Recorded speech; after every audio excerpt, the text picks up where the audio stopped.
Concept ಅಲ್ಲಿ ಏನಾಯ್ತು, ಮುಂಚೆ ಎಲ್ಲ ಹಸುಗಳನ್ನ ತುಂಬಾ ಕೇರ್ಫುಲ್ ಆಗಿ ಸಾಕ್ತಾ ಇದ್ರು. ಉದಾಹರಣೆ ಕುಂಟಿ ಕೊಟ್ರು ಕೂಡ ಎಂಜಿಲೆಲ್ಲ ಹಾಕ್ತಿರ್ಲಿಲ್ಲ, ಅವಾಗೆಲ್ಲ ಒಂಥರ ನಡೀತಿತ್ತು. ಬಟ್ ಈಗೇನಾಗಿದೆ, ಪಾಪ್ಯುಲೇಷನ್ ಜಾಸ್ತಿ ಆಗ್ಬಿಟ್ಟು ವಿಧಿ ಇಲ್ಲ, ಹಾಲು ಬೇಕೇ ಬೇಕು. ಬರೀ ನಮ್ಗೆ ಅಲ್ಲ, ಪಕ್ಕದ ಸ್ಟೇಟ್ಸ್ಗೂ ಬೇಕು. ಅದರಿಂದ ಏನ್ ಮಾಡಿದ್ರು, ಅದನ್ನ ಕಮರ್ಷಿಯಲೈಸೇಷನ್ ಆಗಿ ಮಾಡ್ತಿದ್ದಾರೆ.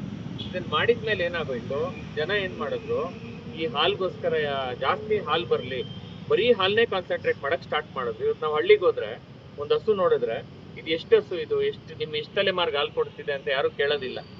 ಇನ್ನೊಂಥರ ಕೇಳ್ತಾರೆ, ನಿಮ್ಮ ಹಸು ಎಷ್ಟು ಹಾಲು ಕೊಡುತ್ತೆ, ಹೌದಾ, ಬೆಳಗ್ಗೆ ಎಷ್ಟು ಕೊಡುತ್ತೆ, ಸಂಜೆ ಎಷ್ಟು ಕೊಡುತ್ತೆ, ಈ ಲೆವೆಲ್ಗೆ ನಾವು ಇವತ್ತು ಬಂದ್ಬಿಟ್ಟಿದೀವಿ. ಸೊ ಇದ್ರ ಜೊತೆಗೆ ಏನಾಗೋಗಿದೆ, ಇದಕ್ಕೆ ಯಾವಾಗ ಈ ಹಾಲ್ ಬಗ್ಗೆನೇ ಕಾನ್ಸಂಟ್ರೇಷನ್ ಮಾಡ್ತಾರೆ, ಹಾಲನ್ನ ಸ್ಟಿಮ್ಯುಲೇಟ್ ಮಾಡ್ಬೇಕು. ಇವಾಗ ಪ್ರಕೃತಿ ಬದ್ಧವಾಗಾದ್ರೆ ಹಸು ಎಷ್ಟು ಸ್ಟ್ರೆಂತ್ ಇದ್ರೆ ಅಷ್ಟೇ ಹಾಲು ಬರೋದು. ಹಸು ಸ್ಟ್ರೆಂತ್ ಮೇಲೆ ಹಾಲು ಡಿಪೆಂಡ್ ಆಗುತ್ತೆ. ಬಟ್ ಇವತ್ತು ಯಾವ ರೀತಿ ವಾತಾವರಣ ಆಗ್ಬಿಟ್ಟಿದೆ ಅಂತಂದ್ರೆ, ಹಸು ಸ್ಟ್ರೆಂತ್ಗೂ ಹಾಲ್ಗೂ ಸಂಬಂಧನೇ ಇರಲ್ಲ. ಹಸು ಸ್ಟ್ರೆಂತ್ ಇದೆಯೋ ಇಲ್ಲ, ನಂಗೆ ಬೇಕಾಗಿರೋ ಹಾಲು ಬೇಕು. ಆ ಮಟ್ಟಕ್ಕೆ ಇವತ್ತು ನಾವು ತಲುಪಬೇಕಾದ್ರೆ ಆ ಫೀಡ್ಗಳಲ್ಲಿ ಮತ್ತೊಂದರಲ್ಲಿ ಸಾಕಷ್ಟು ಕೆಮಿಕಲ್ಸ್. ಉದಾಹರಣೆಗೆ ಒಂದು ಕಂಪ್ನಿ ಇದೆ, ಅದು 1986-90ರಿಂದನೂ ಇದೆ ಕಂಪ್ನಿ, ಅದ್ರ ಹೆಸರು ಹೇಳಂಗಿಲ್ಲ, ತಪ್ಪಾಗುತ್ತೆ. ಆ ಕಂಪ್ನಿಯಲ್ಲಿ 3% ಆಶಸ್ ಅಂತ ಬ್ಯಾಗ್ ಮೇಲೆ ಹಾಕಿರ್ತಾರೆ. 3% ಆಶ್ ಅಲ್ಲಿ ನಮ್ಮ ದೇಶದಲ್ಲಿ ಬ್ಯಾನ್ ಆಗಿರ್ತಕ್ಕಂಥ ಪಾಯ್ಸನ್ ಇದೆ ಅದು. ಆದ್ರೆ ಟೆಕ್ನಿಕಲ್ ಆಗಿ ಅದನ್ನ ಅವ್ರು ಇಂಪ್ಲಿಮೆಂಟ್ ಮಾಡ್ಕೊಂಡು ಮಾಡ್ತಿದ್ದಾರೆ.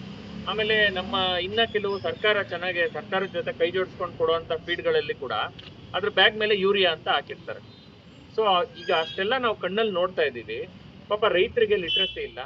ಆಮೇಲೆ ಅವ್ರಿಗೆ ಒತ್ತಡ ಇರುತ್ತೆ, ನನ್ಗೆ ಒಂದು ಬಿಲ್ ಬರಬೇಕು, ಹಾಲು ಜಾಸ್ತಿ ಆದ್ರೇನೆ ಬಿಲ್ ಬರೋದು. ಯಾಕಂದ್ರೆ ಅವ್ರಿಗೆ ಪಾಪ ಅವರ ವ್ಯವಸ್ಥೆನ ಅವ್ರು ಹೆಂಗ್ ಕಾಯ್ದಿರಿಸ್ಕೊಳ್ಬೇಕು ಅಂತ ಅವ್ರಿಗೆ ಗೊತ್ತಿಲ್ಲ. ಸೊ ಆದ್ರೆ ಇವಾಗ ಸರ್ಕಾರದಲ್ಲಿ ಅದನ್ನೇ ನೋಡಿ ಅದನ್ನೆಲ್ಲ ವೆರಿಫೈ ಮಾಡಿ ಪುಷ್ ಮಾಡ್ಬೇಕಾಗಿರೋಂಥ ಜವಾಬ್ದಾರಿ ಇರೋರು ನೆಗ್ಲಿಜೆನ್ಸಿಯಿಂದ ಇವತ್ತೇನಾಗಿದೆ, ಆ ಹಾಲ್ಗೆಲ್ಲ ಇವತ್ತು ಯೂರಿಯಾ ಸೇರ್ಕೊಳ್ತಾ ಇದೆ, ಕೆಮಿಕಲ್ಸ್ ಸೇರ್ಕೊಳ್ತಾ ಇದೆ. ಆಮೇಲೆ ನಾವು ಮನೆಯಲ್ಲಿ ನಾವು ಗಮನಿಸಿದಾಗೆ, ನಾವು ಯಾವುದೇ ಕಂಪ್ನಿ ಹಾಲು ತರ್ಬೋದು, ಅದು ಇಂಥ ಕಂಪ್ನಿ ಅಂತ ಏನಿಲ್ಲ. ಯಾವುದೇ ಪ್ಯಾಕೆಟ್ ಓಪನ್ ಮಾಡಿ ಹಾಕಿದ್ರೆ ಹಾಲಲ್ಲಿ ಬರ್ತಾ ಇದ್ದಿದ್ದು ವಾಸನೆನೇ ಇಲ್ಲ. ಇವತ್ತು ಮುಂಚೆ ಹಾಲು ಕಾಯಿಸ್ತಾ ಇದ್ರೆ ಗಮ್ ಅಂತ ಮನೆಯೆಲ್ಲ ಒಂದು ಸ್ಮೆಲ್ ಬರ್ತಿತ್ತು. ಆಮೇಲೆ ಮನೆಯಲ್ಲಿ ಹಂಗೋ ಹಿಂಗೋ ಮಾಡಿ ಮೊಸರು ಮಾಡಿ ತುಪ್ಪ ಹಾಕ್ತಂತೀವಿ. ಆ ತುಪ್ಪ ಇವತ್ತು ತಪ್ಪಲೆ ಹತ್ರಕ್ಕೆ ಹೋಗಿ ವಾಸನೆ ಹೇಳ್ಕೊಂಡ್ರು ತುಪ್ಪದ ವಾಸನೆ ಇಲ್ಲ. ಸೊ ಈ ರೀತಿ ಪರಿಸ್ಥಿತಿ ಬಂದಿದೆ. ಆಮೇಲೆ ಎಲ್ಲಕ್ಕಿಂತ ಮೇಜರ್ ಆಗಿ ಏನಾಗೋಗಿದೆ, ನಾವು ನಮ್ಮ ನೆಗ್ಲಿಜೆನ್ಸಿಯಿಂದ ಏನಾಗಿದೆ, ಈ ಹಾಲಲ್ಲಿ ಯೂರಿಯಾ ಮತ್ತೊಂದು ಎಲ್ಲ ಹೋಗಿ ಅಡಲ್ಟ್ರೇಷನ್ ಆಗ್ಬಿಟ್ಟಿದೆ. ಅಡಲ್ಟ್ರೇಷನ್ ಆಗಿ ನಾವು ಅನ್ಕೊಂತೀವಿ, ಈಗ ಹೆಂಗೆ ನಮ್ಮ ಮಕ್ಳಿಗೆಲ್ಲ ನಾವು ಆರ್ಗ್ಯಾನಿಕ್ ಫುಡ್ಡೇ ಕೊಡ್ತಿದ್ದೀವಿ, ಆದ್ರೆ ಕೂಡ ನಮ್ಮ ಮಕ್ಕಳು 5ನೇ ಕ್ಲಾಸ್ 6ನೇ ಕ್ಲಾಸ್ಗೆ ಹೆಂಗೆ ಮೆಚುರಿಟಿ ಬರ್ತಾ ಇದೆ, ಹಾರ್ಮೋನಲ್ ಇಂಬ್ಯಾಲೆನ್ಸ್ ಆಗ್ತಾ ಇದೆ. ಇವತ್ತು ಒಂದು 6ನೇ ಕ್ಲಾಸ್ 7ನೇ ಕ್ಲಾಸಲ್ಲಿ ಓದ್ತಾ ಇದ್ದಾಗ ಮಕ್ಕಳು ಪಠ್ಯದ ಬಗ್ಗೆ ಗಮನ ಕೊಡ್ತಾ ಇದ್ರು. ನಾವು ಕೂಡ ನಮ್ಗೆಲ್ಲ ಸೆನ್ಸೇ ಇಲ್ಲ, ಪಾಠ ಬಗ್ಗೆ ಗಮನ ಕೊಡ್ತಾ ಇದ್ವಿ. PUC ಇಂಜಿನಿಯರಿಂಗ್ ಮಾಡಿದಾಗ ಕೂಡ ಹಂಗೆ ಇದ್ವಿ. ಆದ್ರೆ ಇವತ್ತು ಮಕ್ಕಳು 5ನೇ ಕ್ಲಾಸ್ಗೆನೆ ಲವ್ ಲೆಟರ್ ಕೊಡೋದು ಇದೆ, ನ್ಯೂಸಲ್ಲಿ ನೋಡಿದ್ವಿ. ಟೀಚರ್ಗೆ ಹೋಗ್ಬಿಟ್ಟು ಪ್ರಪೋಸ್ ಮಾಡಿರುವಂಥದ್ದಿದೆ.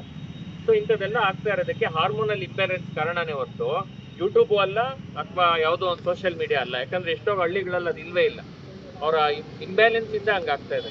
ಸೊ ಇದಕ್ಕೆಲ್ಲ ಮೂಲ ಕಾರಣ ನೋಡಿದಾಗ, ತಾಯಿ ಹಾಲು ಆದ್ಮೇಲೆ ನಾವು ತಗೊಳ್ಳೋದೇ ಹಸು ಹಾಲು. ಆ ಹಸು ಹಾಲಲ್ಲೇ ನೇರವಾಗಿ ನಾವು ಅಡಲ್ಟ್ರೇಷನ್ ಮಾಡ್ತಾ ಇದ್ರೆ ಮಕ್ಕಳು ಅದು ಹೆಂಗೆ ಹೊರಗಡೆ ಬರ್ಲಿಕ್ಕೆ ಸಾಧ್ಯ ಇದೆ? ಈಗ ನಾವ್ ಹೇಳ್ತೀವಿ, ಇಲ್ಲ ಚಿಕನ್ ಅಲ್ಲೆಲ್ಲ ಸಿಕ್ಕಾಪಟ್ಟೆ ಅಡಲ್ಟ್ರೇಷನ್ ಇದೆ, ನಾನ್ ವೆಜ್ ನಾವು ಕೊಡೋದು ಬೇಡ ಅಂತ. ಈಗ ನಾನ್ ವೆಜ್ ಕೊಡದೇ ಇರೋ ಮಕ್ಳಿಗೂ ಈ ಪ್ರಾಬ್ಲಮ್ ಇದೆಯಲ್ವಾ? ಸೊ ಹಾಗಾದ್ರೆ ಎಲ್ಲಿಂದ ಬಂತು ಅಡಲ್ಟ್ರೇಷನ್? ಸೊ ಇದನ್ನ ನಾವು ಹೇಗೆ ರೆಕ್ಟಿಫೈ ಮಾಡಬೇಕು ಅಂತ ಯೋಚನೆ ಮಾಡ್ತಾ ಇರ್ಬೇಕಾದ್ರೆ, ನಮ್ಗೆ ಬೈ ಡಿವೈನ್ ಬ್ಲೆಸ್ಸಿಂಗ್ಸ್, ಈಗ ನಿಮ್ಮಂತ ಹಿರಿಯರು ಈಗೆಲ್ಲ ಹೇಳ್ತಿದ್ರು, ನೀವು ಎಷ್ಟು ಸಮಾಜದಲ್ಲಿ ಮನುಷ್ಯನ್ಗೆ ಎಷ್ಟು ಮಾಡಿದ್ರು ಕೂಡ ಅವನು ಪ್ರಕೃತಿನ ಹಾಳು ಮಾಡಿ ಅವ್ನು ಲಾಭ ಪಡಿತಾನೆ ಹೊರತು ಹಸುಗಳಿಗೆ ಏನಾದ್ರು ಮಾಡೋಣ ಅಂತ ನಾವೊಂದು ಸಂಕಲ್ಪ ಮಾಡಿದ್ವಿ. ಸೊ ಅದು ಮಾಡಿದ್ಮೇಲೆ ಬೈ ಗಾಡ್ಸ್ ಬ್ಲೆಸ್ಸಿಂಗ್ ಒಂದು ಫೀಡ್ನ ಡೆವಲಪ್ ಮಾಡಿದ್ವಿ. ಸೊ ಆ ಫೀಡಲ್ಲಿ ಯಾವುದೇ ರೀತಿ ನಾನ್ ಟಾಕ್ಸಿಕ್ ಅಂದ್ರೆ 0 ಕೆಮಿಕಲ್ಸ್ ಇರೋ ತರ ಮೇಂಟೈನ್ ಮಾಡಿದ್ವಿ. ಆಮೇಲೆ ಮಿರಾಕಲ್ಸ್ ಆಯ್ತು. ಏನ್ ಮಿರಾಕಲ್ಸ್ ಆಯ್ತು ಅಂತಂದ್ರೆ, ಈಗ ನಮ್ಮ ಫೀಡನ್ನ ಒಂದು ಹಸು ಕೊಟ್ವಿ. ಆ ಹಸು ಏನಾಗುತ್ತೆ, ಇದನ್ನ ಟಾಕ್ಸಿಕ್ ಇರುತ್ತಲ್ವಾ, ಆ ಟಾಕ್ಸಿಕ್ ಎಲ್ಲ ಡಿಟಾಕ್ಸ್ ಆಗ್ಬಿಟ್ಟು ಕೇವಲ ಒಂದು 3 ದಿನದಲ್ಲೇನೆ ಹಸು ಹಾಲಲ್ಲಿ ಹೆಚ್ಚಳ ಆಗೋದು, ಆಮೇಲೆ ಆ ಫ್ಯಾಟ್ ಅಲ್ಲಿ ಹೆಚ್ಚಳ ಆಗೋದು. ಮೇನ್ ಎಲ್ಲಕ್ಕಿಂತ ಇಂಪಾರ್ಟೆಂಟ್ ಸಗಣಿ ಇರುತ್ತಲ್ವಾ, ಆ ಸಗಣಿ ಹಾಕಿದಾಗ, ಹೌದು, ಸಿಕ್ಕಾಪಟ್ಟೆ ಸ್ಮೆಲ್ ಇರುತ್ತೆ. ಈ ಕೆಮಿಕಲ್ಸ್ ಫೀಡ್ ತಿಂದಿರೋ ಹಸುದು. ಈಗ ನಿಮ್ ಮನೆಗಳ ಹತ್ರ ಎಲ್ಲ ಹಸು ಸಗಣಿ ಹಾಕುತ್ತೆ, ಸಾರ್ಥಕ್ ಹೆಣ್ಮಕ್ಳಿಗೆ ಮನ್ಸೇ ಬರಲ್ಲ. ಯಾಕಂತಂದ್ರೆ ಅದು ಒರಿಜಿನಲ್ ಸಗಣಿನೇ ಅಲ್ಲ. ಸೊ ಈಗ ಸಗಣಿಯಿಂದ ಹಿಡಿದು ಅದರ ಮೆಟಬಾಲಿಸಮ್ ಎಲ್ಲ ಚೇಂಜ್ ಆಗುತ್ತೆ. ಆ ರೀತಿಯ ಒಂದು ವ್ಯವಸ್ಥೆನ ಫೀಡ್ ಮಾಡ್ತು. ಅವಾಗ ನಮ್ಗೆ ಒಂದು ಅರಿವಿಗೆ ಬಂತು, ಏನಂತಂದ್ರೆ HF ಇರ್ಬೋದು, ನಾಟಿ ಇರ್ಬೋದು, ಲೋಪ ಇರೋದು ಹಸು ಅಲ್ಲಲ್ಲ, ನಾವ್ ಅದನ್ನ ಮಾಡೋ ಆರೈಕೆಯಲ್ಲಿ. ನಾವ್ ಅದಕ್ಕೆ ಏನ್ ಕೊಡ್ತೀವೋ ಅದೇ ತಾನೇ ನಮಗ್ ಬರುತ್ತೆ. ನಾವ್ ಅದಕ್ಕೆ ವಿಷ ಹಾಕಿದ್ರೆ ಅದು ವಿಷಾನೇ ಕೊಡುತ್ತೆ.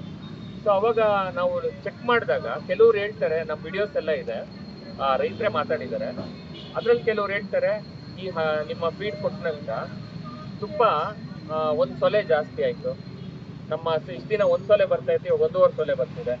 ಆಮೇಲೆ ಹಾಲು ಕಾಯ್ತಾರ ಹಳಬ್ರು ಹೇಳ್ತಾರೆ, ಅಯ್ಯೋ ನಿಮ್ಮ ಫೀಡ್ ಒಂದು 15 ದಿನ ಹಾಕಿ ಆ ಹಾಲನ್ನ ಗಮನಿಸ್ತಾ ಇದ್ದಾರೆ, ನಾವು ಫಸ್ಟ್ ವಾಸನೆನೆ ಬರ್ತಿರ್ಲಿಲ್ಲ, ನಮ್ಮ ಮನೇಲಿ ಹಾಲು ಕಾಯ್ತಿದ್ರೆ ನಿಮ್ಮ ಫೀಡ್ ಹಾಕಿದ್ಮೇಲೆ ಆ ಹಾಲಲ್ಲಿ ಸ್ಮೆಲ್ ಬರ್ತಿದೆ, ಚೆನ್ನಾಗಿದೆ ಅಂತ.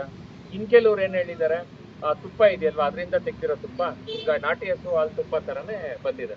ಆಮೇಲೆ ಇದೆಲ್ಲ ನಾನು ಹೇಳೋದಕ್ಕಿಂತ ಅನುಭವಿಸಿದ್ರೆ ಅದು ಅರ್ಥ ಆಗುತ್ತೆ. ಯಾಕಂದ್ರೆ ಕೆಲವು ನಾವು ಎಕ್ಸ್ಪ್ಲೈನ್ ಮಾಡೋಕ್ಕಾಗಲ್ಲ. ಸೈನ್ಸ್ಗೆ ಒಂದು ಲಿಮಿಟ್ ಇದೆ, ಬಟ್ ಆದ್ರೆ ಅನುಭವಕ್ಕೆ ಲಿಮಿಟ್ ಇಲ್ಲ. ಸೊ ಇದನ್ನೆಲ್ಲ ಮಾಡುವಂತ ಒಂದು ಡಿವೈನ್ ವರ್ಕ್ ಅನ್ನ ಇವತ್ತು ನಾವು ಮಾಡ್ತಾ ಇದ್ದೀವಿ. ಸೊ ಮೇನ್ ಏನಂತಂದ್ರೆ ನನ್ನ ಪ್ರಕಾರ ಗೋರಕ್ಷಣೆ ಅಂತಂದ್ರೆ ಇವಾಗ ಅಲ್ಲೆಲ್ಲೋ ಕಸಾಯಿಖಾನೆಗೆ ಹಾಕ್ತಾ ಇದಾರೆ ಅಂತ ನಾವು ಹೇಳ್ತೀವಿ. ಸೊ ಕಸಾಯಿಖಾನೆಗೆ ಹಸುಗಳನ್ನ ಯಾಕೆ ಹಾಕ್ತಿದ್ದಾರೆ? ಹಸುಗಳು ರೈತನಿಗೆ ಉಪಯೋಗ ಇಲ್ಲ, ಅಥವಾ ಆ ಹಸು ಉಪಯೋಗ ಇಲ್ಲ, ಸೊಸೈಟಿಯಲ್ಲಿ ಯಾರು ಉಪಯೋಗ ಇಲ್ಲ ಅವ್ರನ್ನೆಲ್ಲರೂ ಕಡೆಗಣಿಸೋದು ಸಹಜ. ಹಾಗೇನೆ ಹಸುಗಳು ಹೆಚ್ಚಾಗಿ ಯಾಕೆ ಉಪಯೋಗಕ್ಕೆ ಆಗ್ತಾ ಇಲ್ಲ?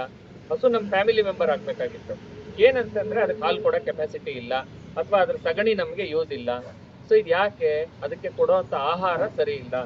ಸೊ ನಾವು ಹಸುಗಳನ್ನ ನಿಜವಾಗ್ಲೂ ಕಾಪಾಡ್ಬೇಕಾದ್ರೆ ಎಷ್ಟು ಹಸುನ ಅಂತ ನಾವು ಹಾಲು ಕೊಡಲ್ಲ ಅಥವಾ ಸಗಣಿ ಹಾಕ್ತಾ ಇರೋ ಹಸುಗಳನ್ನ, ಪ್ರಾಪರ್ ಆಗಿ ಇಲ್ಲದೆ ಇರೋ ಹಸುಗಳನ್ನ ನಾವು ಬ್ಲೈಂಡ್ ಆಗಿ ಅಲ್ಲಿ ಹೋಗಿ ಏನೋ ಮಾಡೋದ್ರ ಬದಲು ಇಲ್ಲಿ ಬೇಸಿಕ್ ಆಗಿ ಅದಕ್ಕೆ ಒಳ್ಳೆ ಆಹಾರ ಕೊಟ್ಟು ಅದನ್ನ ಸುಪೋಷಣೆಗೆ ನಾವು ಮಾಡ್ಕೊಂಡು ಪಕ್ಷದಲ್ಲಿ ಅವಾಗ ಹೆಚ್ಚಿನ ಹಸುಗಳನ್ನ ಯಾರು ಮುಟ್ಟಕ್ ಹೋಗಲ್ಲ, ಎಲ್ಲರೂ ಕಾಪಾಡ್ಕೊಂತಾರೆ. ಇದು ನಮ್ಮ ಹಸುನಪ್ಪ. ಈಗ 5 ವರ್ಷಕ್ಕೆ ಇವತ್ತೇನಾಗಿದೆ, ಮುಂಚೆ ಎಲ್ಲ 10 ವರ್ಷ 15 ವರ್ಷ ಇರ್ತಾ ಇತ್ತು, HF ಆದ್ರೂ ಕೂಡ 12 ವರ್ಷ ಇರ್ತಾ ಇತ್ತು. ಇವತ್ತು ನೀವು ಗಮನಿಸಿ, ಈ ಕೆಮಿಕಲ್ ಎಲ್ಲ ಹೋಗಿ ಒಂದು 5 ವರ್ಷಕ್ಕೆಲ್ಲ ಹಸು ವೀಕ್ ಆಗುತ್ತೆ. ಆಮೇಲೆ ಹಸುಗಳು ಕರು ಹಾಕುವಾಗ ಈ ಯೂರಿಯಾ ಏನ್ ಮಾಡುತ್ತೆ ಅಂದ್ರೆ ಈ ಕೆಮಿಕಲ್ಸ್ ಹೋಗ್ಬಿಟ್ಟು ಅದ್ರ ಬೋನ್ಸ್ ಅನ್ನೆಲ್ಲ ಕರಗಿಸುತ್ತೆ. ಅದು ಹಸು ಬರ್ತಾ 2ನೇ ಸತಿ 3ನೇ ಸತಿ ಕರು ಹಾಕುವಾಗ ವೀಕ್ ಆಗ್ಬಿಟ್ಟು ಕುತ್ಕೊಂಡ್ಬಿಡುತ್ತೆ. ಆ ಕುತ್ಕೊಂಡೋಗ ಅದನ್ನ ಎಬ್ಬಿಸಕ್ಕೆ ರೈತ ಪಾಪ ಅವನು ಅದಕ್ಕೆ ಒಂದು ಮಿಷಿನರಿಗೆ ಅದೆಲ್ಲ ಟೂಲ್ಸ್ಗೆಲ್ಲ ಅದಕ್ಕೂ ಬಾಡಿಗೆ ಕಟ್ಟಬೇಕು.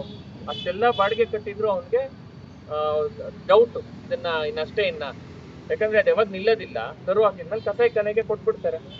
ಸೊ ಇದೆಲ್ಲ ನಿಲ್ಬೇಕಾದ್ರೆ ನಮ್ಮ ಒಂದು ಸರೌಂಡಿಂಗ್ ಅಲ್ಲಿ ನಮ್ಮ ಪೀಡೆ ಹಾಕ್ಬೇಕು ಅಂತ ಏನಿಲ್ಲ, ಬಟ್ ಒಳ್ಳೆ ಆಹಾರ ಹಸು ಕೊಟ್ರೆ, ಈಗ ನಮ್ಮ ಒಂದು ಅನಿಸಿಕೆ ಮತ್ತೆ ಅಭಿಪ್ರಾಯದಲ್ಲಿ ಕನಿಷ್ಠ ಅಂತಂದ್ರು 10 ವರ್ಷ 12 ವರ್ಷ ಆರಾಮಾಗಿರುತ್ತೆ ಒಂದು ಹಸು ಒಳ್ಳೆ ಹಾಲು ಕೊಟ್ಬಿಟ್ಟು, ಈ ಒಳ್ಳೆ ಊಟ ಕೊಟ್ಬಿಟ್ರೆ. ಈ ಕೆಮಿಕಲ್ಸ್ ಅನ್ನ ಅದಕ್ಕೆ ನಿಲ್ಲಿಸ್ಬೇಕು. ಈ ನಿಟ್ಟಿನಲ್ಲಿ ನಾವು ಈ ಮಾಹಿತಿನ ಯಾಕಂದ್ರೆ ಇದು ಮಾರ್ಕೆಟಿಂಗ್ ಮಾಡಿದ್ರೆ ಆಗುತ್ತಾ ಅಂದ್ರೆ ಆಗೋದಿಲ್ಲ. ಮಾರ್ಕೆಟಿಂಗ್ ಮಾಡಿದ್ರೆ ಸೇಲ್ಸ್ ಆಗುತ್ತೆ, ಬಟ್ ಇನ್ಫಾರ್ಮೇಶನ್ ಎಕ್ಸ್ಚೇಂಜ್ ಆಗೋದಿಲ್ಲ. ಸೊ ಅಥವಾ ನಾವೇನಾದ್ರೂ ಹೋಗ್ಬಿಟ್ಟು ಡೈರೆಕ್ಟ್ ಆಗಿ ಹೋರಾಟ ಮಾಡಿದ್ರೆ ಆಗುತ್ತಾ? ಇಂಪಾಸಿಬಲ್ ಅದು.